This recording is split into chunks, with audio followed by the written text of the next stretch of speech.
तत्वार्थ सूत्र 8वां अध्याय और इस 8वें अध्याय का 26वां सूत्र 8वें अध्याय का अंतिम सूत्र।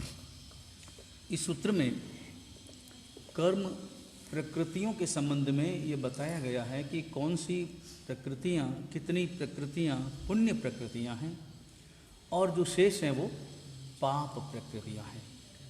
वैसे अलग अलग ग्रंथकारों के मत से अलग अलग प्रकार के मत इसमें उपलब्ध होते हैं। यहाँ तत्वार्थ सूत्र के आधार पर पुण्य प्रकृतियों का विवेचन हो रहा है। सूत्र है सद्वेद्य सम्यक्त्व हास्य रति पुरुषवेद शुभायुर नाम गोत्राणि पुण्यम।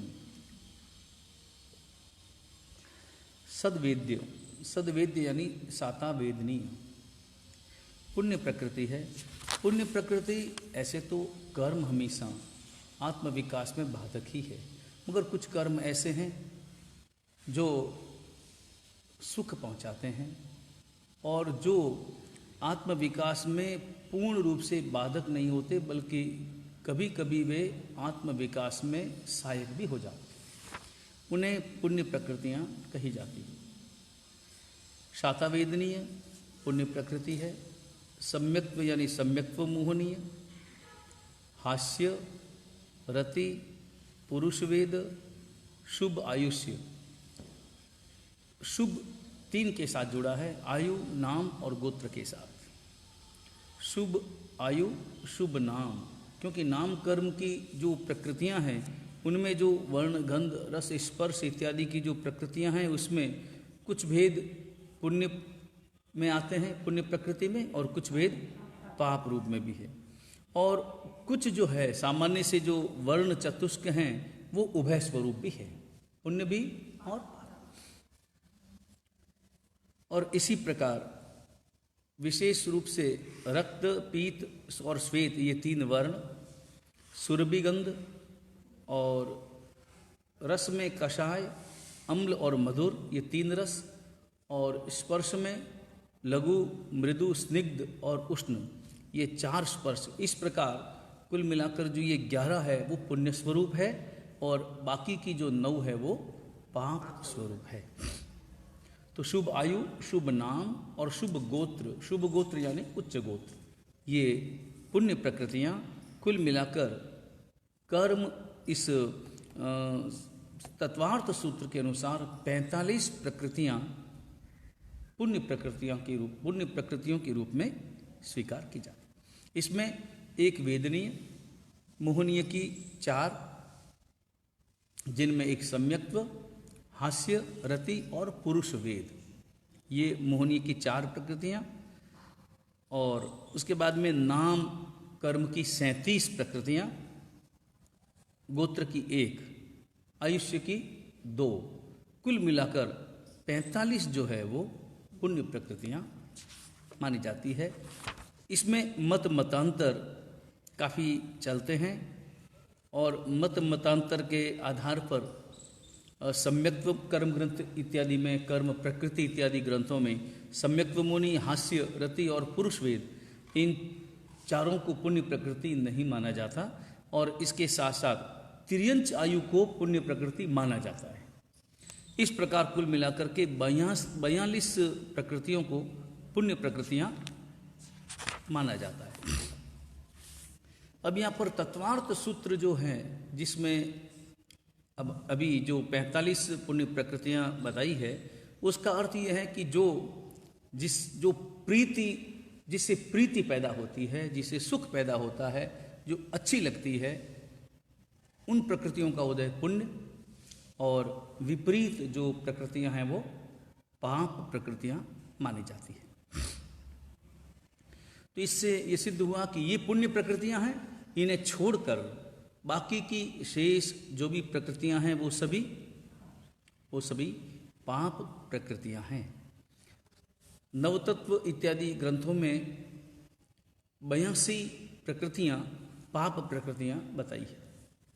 तो उसमें जो नाम कर्म के 67 वेदों की गिनती वहाँ पर की गई है, और उसमें से नाम कर्म की 34, 4 घाती कर्मों की 45 और अगाती कर्मों की 3, एक वेदनीय की, एक गोत्र की और एक आयुष्य की, इस प्रकार कुल मिलाकर के 82 प्रकृतियां पाप स्वरूप है। बराबर। और इस विवेचना के साथ ही ये 8वां अध्याय पूर्ण होता है। इसमें बंध तत्व का विस्तार से विचार किया गया। अगला अध्याय 9वां अध्याय। इस 9वें अध्याय में संवर और निर्जरा इन 2 तत्वों की विवेचना होगी और जो 10वां अध्याय है उसमें मोक्ष तत्व की विवेचना की जाएगी। 9वां अध्याय सबसे पहले संवर क्या है, संवर की विवेचना करते हैं। वैसे संवर का जो अर्थ है वो हमने पहले अध्याय में, जहाँ जीव अजीव इत्यादि 9 तत्वों के 7 तत्वों के नाम बताए गए हैं, उसकी विवेचना में हमने सुना है। यहाँ तत्वार्थ सूत्रकार भगवंत संवर शब्द की व्याख्या करते हैं, आश्रव निरोधः संवरः। आश्रव का जो निरोध हो, आश्रव का निरोध करना, आश्रव को रोकना, वही संवर है। आश्रव यानी कर्मों के आने का रास्ता, उस रास्ते को रोक लेना, वह संवर है। ऐसे ही जैसे उदाहरण के रूप में अपने यहाँ पर बताया जाता है कि कोई मकान हो, खिड़कियाँ और दरवाजे हों, खुले हों, तूफान चलता हो और रजकण वायु के प्रवाह में उड़कर घर में आती हो, तो अगर रजकणों को, आती हुई रजकणों को रोकना है और मकान को स्वच्छ बनाना है तो उसके लिए 2 कार्य करने होंगे। एक तो कार्य, पहला कार्य झाड़ू निकालने का होगा, या पहला कार्य खिड़कियां और दरवाजे जिस रास्ते से सारा कचरा आ रहा है उसे रोकने का होगा। पहला कार्य कौन सा होगा? पहला कार्य रोकने का होगा। पहले रोकें ताकि नया कचरा आना बंद हो जाए, उसके बाद में जो कचरा पहले से पड़ा है उसकी सफाई की जाए। तो कचरे को रोकना, कर्म रूप कचरे को आत्मा में आने से रोकना, वह संवर है। और पूर्व में पड़े हुए कचरे को बाहर निकालना, वह निर्जरा है। यहाँ सूत्र दिया है आश्रव निरोधः संवरः। आश्रव का निरोध करना यह संवर है। यह संवर भी 2 प्रकार का है, एक देश संवर और एक सर्व संवर। सर्व संवर यानी कंप्लीट रोक लेना, वह कार्य तो केवल 14वें गुणस्थान में होता है, क्योंकि तब तक योग प्रारंभ है, सहयोगी है, योग की प्रवृत्ति है, मन वचन काया की प्रवृत्ति है, और प्रवृत्ति होने के कारण से संवर संपूर्ण रूप से संभव नहीं है। इस कारण 14वें गुणस्थान में सर्व संवर है, उससे पहले के गुणस्थानों में देश संवर संभव है, देश संवर होता है। अब ये देश संवर कैसे करना, देश संवर किन क्रियाओं से होता है, तो यहाँ पर अगला सूत्र बताते हैं, स गुप्ति समिति धर्मानुप्रेक्षा परिशः जय चारित्रैः। कुल मिलाकर 6 कारण बताते हैं कि इन 6 को यदि आत्मसात किया जाए, स्वीकार किया जाए तो संवर होता है। और उसमें पहला है गुप्ति, उसके बाद में है समिति, उसके बाद में है धर्म, उसके बाद में है अनुप्रेक्षा, उसके बाद में परिशः जय, और उसके बाद में है चारित्र। इनसे संवर होता है। गुप्ति का पालन करने से, समिति का पालन करने से, धर्म को अपने आचरण में लाने से, और अपने चिंतन में अनुप्रेक्षा लाने से, और परिचय पर विजय प्राप्त करने से समतापूर्वक, और चारित्र का पालन करने से संवर होता है। अब यहाँ पर नए शब्दों का प्रयोग हुआ है, गुप्ति, समिति इत्यादि। तो एक प्रश्न होता है कि गुप्ति क्या है, लेकिन उससे पहले एक और उपाय बताते हैं। इन 6 के साथ एक और उपाय है जिससे संवर भी होता है, और वह है तपसा। तपश्चर्या से संवर होता है। लेकिन तपश्चर्या से संवर के साथ साथ निर्जरा भी होती है, तो इसलिए अगला सूत्र दिया तपसा निर्जरा च। तपश्चर्या से निर्जरा भी होती है। तपश्चर्या से संवर भी होता है और संवर के साथ साथ निर्जरा भी होती है। तो फिर नया प्रश्न पैदा होता है, तो फिर जो गुप्ति, समिति, धर्म, अनुप्रेक्षा, परिशः जय और चारित्र इत्यादि जो 6 गुप्ति के कारण बताए, क्या उनसे वो जो संवर के कारण बताए, क्या उनसे निर्जरा नहीं होती? ऐसा नहीं है, निर्जरा उनसे भी होती है, मगर वो 6 गुप्ती, समिति इत्यादि उनसे संवर अधिक होता है, निर्जरा भी होती है। निर्जरा अल्प मात्रा में, संवर ज्यादा, क्योंकि मुख्य रूप से उसमें संवर की प्रधानता है। और तपश्चर्या में संवर भी है, निर्जरा की है। इसलिए यहां पर इस सूत्र को अलग दिया और तपसा निर्जरा च ऐसा सूत्र लिखकर निर्जरा पर जोर दिया कि तपश्चर्या से निर्जरा अधिक होती है, क्योंकि प्रधानता इसमें निर्जरा में है। तपश्चर्या से होती सभी से है, संवर भी और निर्जरा से भी। जो जो संवर के कारण हैं वह निर्जरा के भी कारण हैं, लेकिन गुप्ती, समिति इत्यादि में संवर की प्रधानता है, तपश्चर्या में निर्जरा की प्रधानता है। ये समझ में आ गया। उसके बाद में अब गुप्ती किसे कहना, गुप्ती की क्या व्याख्या है? तो गुप्ती का अर्थ अपन जानते ही हैं कि जो गोपन करे, रक्षण करे। गुपु रक्षणे, इस धातु से बने ये शब्द बना है गुप्ती।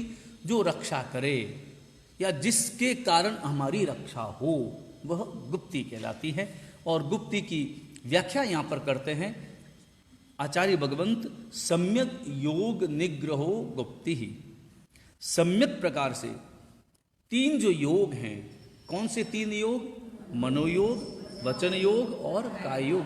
इन तीनों का सम्यक रूप से निग्रह करना वह गुप्ती है। निग्रह शब्द का अर्थ होता है निवृत्ति, इन तीनों को रोकना। लेकिन यहां पर सम्यक शब्द का प्रयोग किया है, तो योगों का निग्रह करना यही गुप्ती है। यहां पर सम्यक शब्द के उपयोग की क्या आवश्यकता है? सम्यक शब्द का उपयोग किस आधार पर किया गया? तो यहां पर बताया कि वो ही निग्रह गुप्ती है जो निग्रह सम्यक दर्शन पूर्वक हो। सम्यक दर्शन, सम्यक ज्ञान पूर्वक हो, क्योंकि सम्यक दर्शन होते ही ज्ञान सम्यक हो जाता है। दोनों सहचारी हैं, सहभावी हैं, इसलिए सम्यक दर्शन, सम्यक ज्ञान दोनों हमेशा साथ साथ रहते हैं। तो यहाँ पर जो सम्यक दर्शन, सम्यक ज्ञान पूर्वक जो निग्रह होता है, किसका निग्रह? योगों का निग्रह, मन, वचन और काया का निग्रह, वो वही सम्यक है और वही गुप्ती है। यानी सम्यक दर्शन के बिना, सम्यक ज्ञान के बिना कोई योगों का निग्रह होता है, कोई अपने मन को, वचन को और काया की प्रवृत्ति को कोई रोकने का पुरुषार्थ करता है, तो वह अपने आप में गुप्ती नहीं है। सम्यक दर्शन पूर्वक, सम्यक ज्ञान पूर्वक जो मन, वचन और काया, इन तीनों योगों का निग्रह करता है, वो गुप्ती है। अन्यथा अगर सम्यक दर्शन पूर्वक जो नहीं करता, वो गुप्ती नहीं, बल्कि वो उस व्यक्ति के लिए क्लेश रूप बन जाता है। अब यहां पर निग्रह शब्द का अर्थ क्या है? निग्रह का सामान्य अर्थ तो निग्रह यानी रोकना, हटाना, निवृत्ति, बिल्कुल उसकी कोई प्रवृत्ति नहीं। मगर यहां जो अर्थ दिया है निग्रह का, वो दोनों रूप, उभय रूप समझना चाहिए, यानी निवृत्ति भी और प्रवृत्ति भी। अब यहां पर निवृत्ति प्रवृत्ति में जो भेद है वो समझना चाहिए कि किन से निवृत्त होना और किन में प्रवृत्त होना। तो यहां पर सीधा सा अर्थ है कि जो शास्त्र निषिद्ध जो कार्य है, शास्त्र निषिद्ध जो योग हैं, उसकी निवृत्ति, और जो शास्त्र विहित योग हैं उनकी प्रवृत्ति, तो ये योग निग्रह कहलाता है। तो योग स्वाभाविक रूप से 3 है, मन, वचन और काया। तो गुप्ती भी 3 हुई, मनोगुप्ती, वचन गुप्ती और काय गुप्ती। अब इनका अर्थ भी समझ लें। मनोगुप्ती किसको कहेंगे?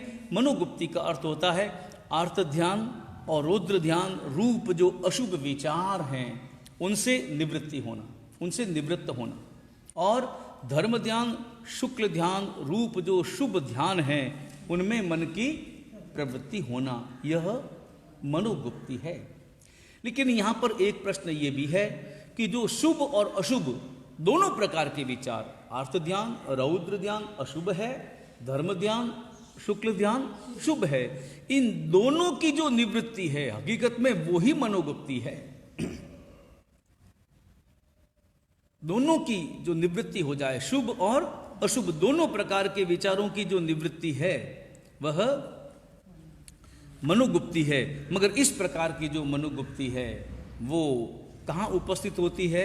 जब योग निरोध अवस्था आती है। और योग निरोध अवस्था कहाँ आती है? योग निरोध अवस्था 14वें गुण स्थानक में उपलब्ध होती है। अन्यथा यहाँ जो अर्थ करेंगे जनरल व्यवहार में, उनके लिए अर्थ यही होगा कि मनोगुप्ति का अर्थ होता है आर्त ध्यान और रौद्र ध्यान से निवृत्त होना और धर्म ध्यान शुक्ल ध्यान में प्रवृत्त होना। ये मनोगुप्ति, वचन गुप्ति, मौन इत्यादि के द्वारा वचन व्यापार से निवृत्त होना और शास्त्रोक्त परमात्मा ने जो कहा है ऐसे ग्रंथों के स्वाध्याय, उपदेश इत्यादि वचनों में प्रवृत्त होना, यह वचन गुप्ति है। काय गुप्ति, कायोत्सर्ग इत्यादि के द्वारा काय व्यापार की, कायिक व्यापार यानी कायिक जो चेष्टाएं हैं उनसे सर्वथा निवृत्त होना और शास्त्र विहित जो अनुष्ठान इत्यादि है जिसमें प्रतिक्रमण करना, सामायिक करना, उसमें जो कायिक प्रवृत्ति होती है, क्षमा समन देना इत्यादि, ऐसी जो कायिक प्रवृत्ति है, कायिक जो चेष्टाएं हैं उनमें प्रवृत्त होना, यह काय गुप्ति है। तो 3 काय गुप्ति हुई, 3 गुप्ति। उसके बाद में समिति। अब समिति का वर्णन करते हैं कि भाई समिति कितने प्रकार की है और समिति का अर्थ क्या है। तो समिति 5 प्रकार की है। अगले सूत्र में फरमाते हैं, 5वें सूत्र में, इरिया भाषैषणा दान निक्षेपोत्सर्गाः समितयः। ये 5 समितियां हैं जिनमें इरिया, भाषा, ऐषणा, आदान निक्षेप और उत्सर्ग, इस प्रकार 5 समितियां हैं। चलो ये 5 प्रकार समिति के तो समझ में आ गए, लेकिन सबसे पहले समिति शब्द का अर्थ तो समझाइए। समिति शब्द का अर्थ क्या है? तो यहां पर सम इति, इन 2 शब्दों से समिति बना है। सम उपसर्ग पूर्वक इति, सम यानी सम्यक और इति यानी प्रवृत्ति। इति शब्द का अर्थ होता है प्रवृत्ति। अब यहां पर देखें गुप्तियों और समिति में जो अंतर है, वो गुप्ति जो है मुख्य रूप से निवृत्ति रूप है और समिति जो है वह प्रवृत्ति रूप ही है। या यूं कहें कि जो गुप्ति है वह निवृत्ति प्रवृत्ति उभय रूप है और समिति जो है वो केवल और केवल प्रवृत्ति रूप है। हालांकि ये प्रश्न हो सकता है कि ये सारी जो आपने समितियां बताई है, ये सारी समितियां ऑलरेडी गुप्ति में ही समाविष्ट हो जाती है, क्योंकि वो प्रवृत्ति निवृत्ति उभय रूप है। तो फिर अलग से 5 समितियों को बताने का अर्थ क्या है? तो इसका सीधा सा उत्तर है कि गुप्ति जो है वो निवृत्ति प्रधान है और समिति जो है वो प्रवृत्ति प्रधान है।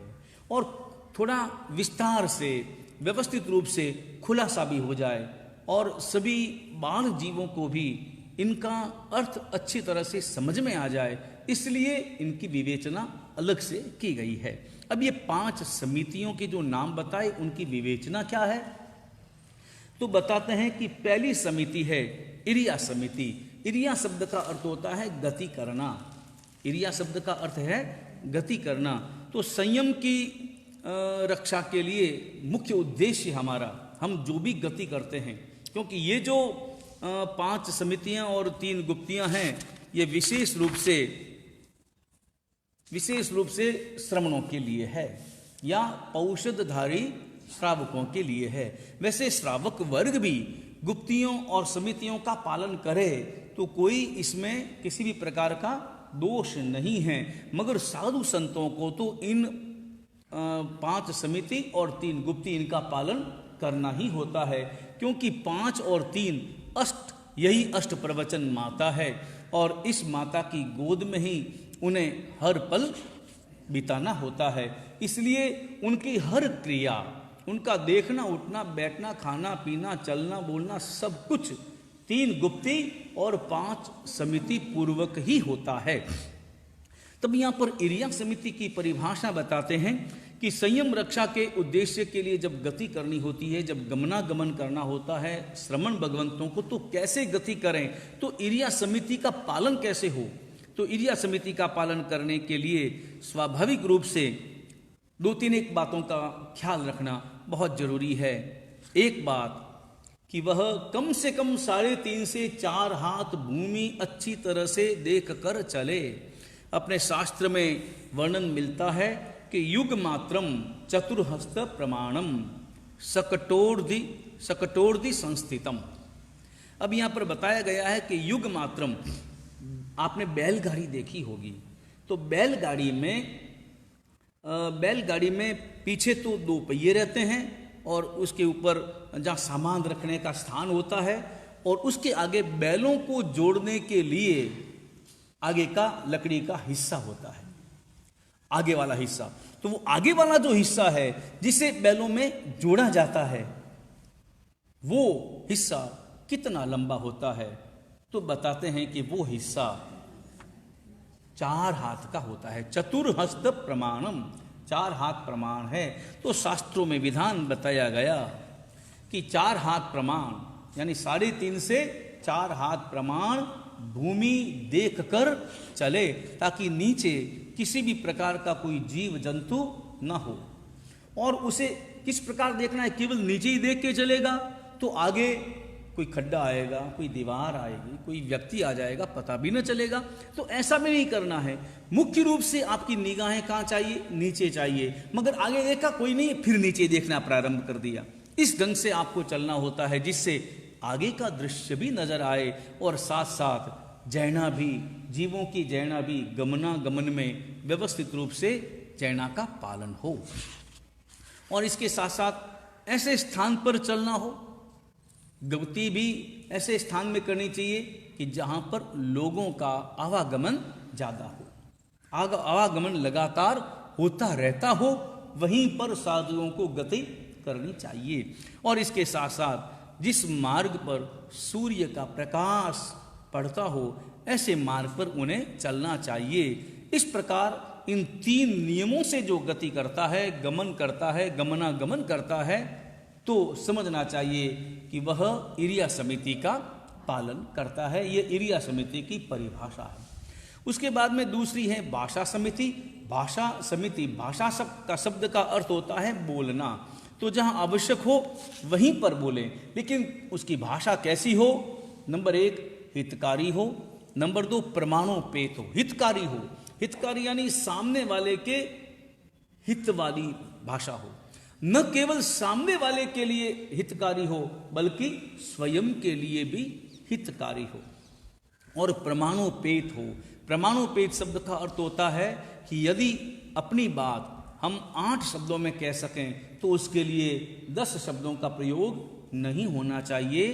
कम से कम शब्दों में अपना जो वक्तव्य है, अपनी जो बात है वो कहनी चाहिए। और नंबर 3 निर्वद्य। भाषा कैसी हो, निर्वद्य हो। निर्वद्य यानी सावध्य न हो, ऐसी भाषा न हो। आदेशात्मक भाषा साधु की नहीं होती। साधु कभी भी ऐसी भाषा नहीं बोलता, ये दरवाज़ा खोल दो, ये दरवाज़ा बंद कर दो, इस प्रकार की भाषा नहीं बोलता। वह निर्वद्य भाषा का प्रयोग करता है।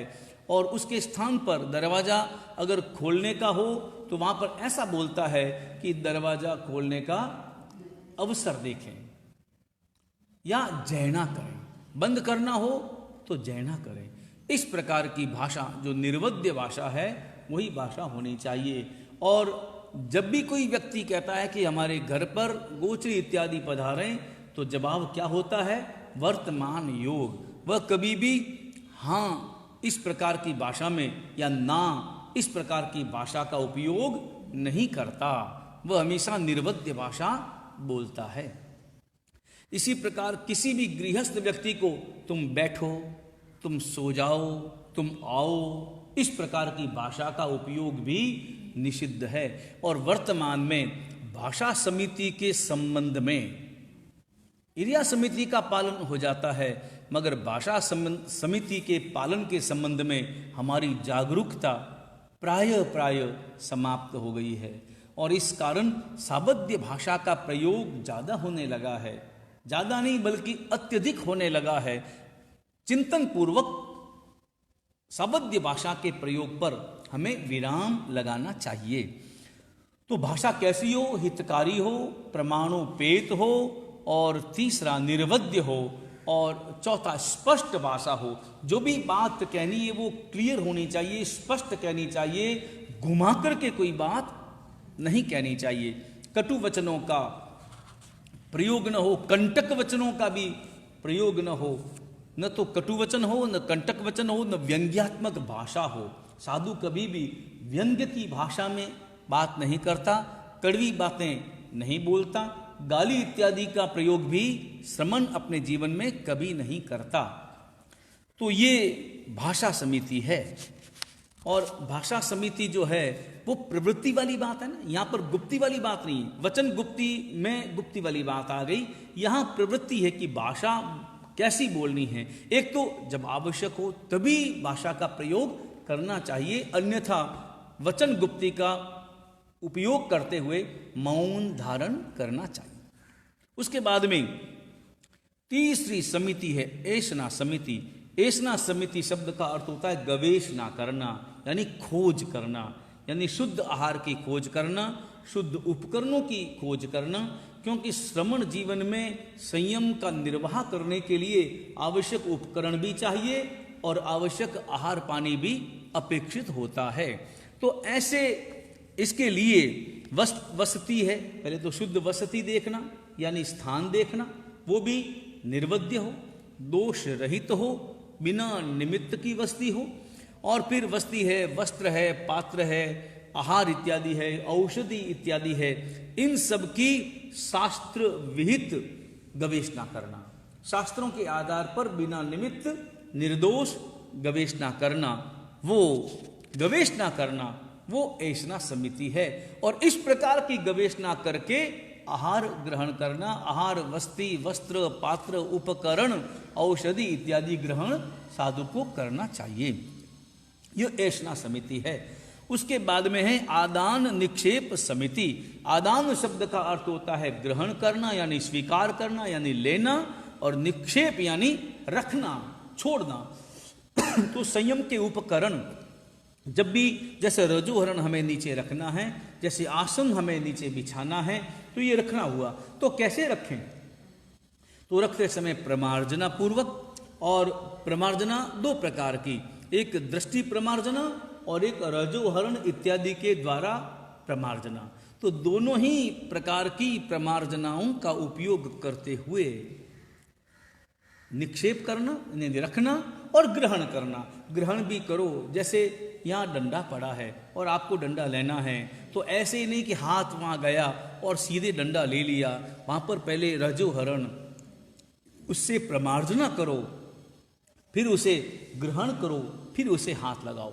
वस्त्र का जब भी उपयोग करो, प्रतिलेखना अपने आप पर 2 बार का विधान है, एक सुबह और एक शाम। उस समय तो प्रतिलेखना करनी ही है। इसके अलावा जब भी किसी उपकरण का उपयोग करना हो तो उपयोग करते समय भी उसकी प्रतिलेखना करके ही उपयोग करना चाहिए। ये आदान निक्षेप समिति चौथी समिति। और उसके बाद में जो 5वीं समिति है वो है उत्सर्ग समिति। उत्सर्ग समिति का अर्थ होता है उत्सर्ग करना, विसर्जन करना। जो भी श्लेष्म इत्यादि है, मलमूत्र इत्यादि है, उनका विसर्जन करना, वो भी शास्त्रोक्त विधि से, अच्छी तरह से निर्वध्य भूमि देखकर, जीव रहित भूमि देखकर, और उसमें जो भी उस भूमि के मालिक इत्यादि हैं उनकी अनुज्ञा प्राप्त करके, व्यवहार से जो मालिक हैं उनकी अनुज्ञा प्राप्त करना। और इसके साथ साथ उस जमीन के भूखंड के मालिक या भूखंड पर कोई रहने वाले कोई अदृश्य देवी देवता भी हो सकते हैं, तो उनकी भी अनुज्ञा स्वीकार करना। तो उनकी अनुज्ञा हम कैसे स्वीकार करेंगे? तो अणुजाणः जसुगहो, इस वाक्य का प्रयोग करके हमने आज्ञा मांगी है, इस प्रकार का भाव अभिव्यक्त करना है। तो इस प्रकार भूमि ग्रहण करके या उस भूमि पर मलमूत्र इत्यादि का विसर्जन विधि पूर्वक, जो शास्त्र विहित विधि है, उस प्रकार का विसर्जन करना चाहिए। ये 5 समितियां हैं। तो 5 समिति और 3 गुप्ती, यह 8 जो है वो मिलकर के क्या कहलाते हैं? अष्ट प्रवचन माता कहलाते हैं। इन अष्ट प्रवचन माताओं का पालन किए बिना संयम का पालन नहीं हो सकता, संयम का पोषण नहीं हो सकता। इसलिए इन समिति और गुप्ती, इनका सुव्यवस्थित रूप से परिपालन होना चाहिए। इसलिए इनको अष्ट प्रवचन माता कहा है। और अब आगे के सूत्रों का वर्णन कल की विवेचना में करेंगे। वीतराग परमात्मा की आज्ञा विरुद्ध कुछ भी कहा गया हो, मिच्छामि दुक्कडम सर्व मंगल मांगल्यम सर्व कल्याण कारणम प्रधानम सर्वधर्माणाम जैनम जयति शासनम।